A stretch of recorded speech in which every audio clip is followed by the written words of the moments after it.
एक बार की बात है, एक गरीब औरत थी जिसका नाम आयशा था। वह एक छोटे से गांव में अपने माता पिता और छोटे भाई बहनों के साथ रहती थी। उसके पिता एक किसान थे, लेकिन खेत बहुत उपजाऊ नहीं था और वे अक्सर किसी तरह का गुजारा करते थे। आयशा एक बुद्धिमान और जिज्ञासु लड़की थी।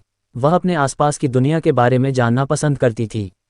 वह एक वैज्ञानिक बनने का सपना देखती थी, लेकिन वह जानती थी कि अपने परिवार की वित्तीय स्थिति के कारण उसे अपना लक्ष्य हासिल करना मुश्किल होगा। एक दिन आयशा के पिता बीमार पड़ गए। वह काम करने में असमर्थ थे और परिवार की आय और भी कम हो गई।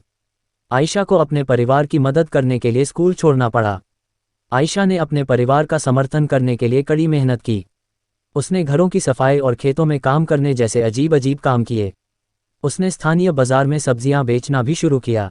अपनी व्यस्त दिनचर्या के बावजूद आयशा ने वैज्ञानिक बनने के अपने सपने को कभी नहीं छोड़ा। वह देर रात तक पढ़ाई करती थी और स्थानीय पुस्तकालय से किताबें उधार लेती थी।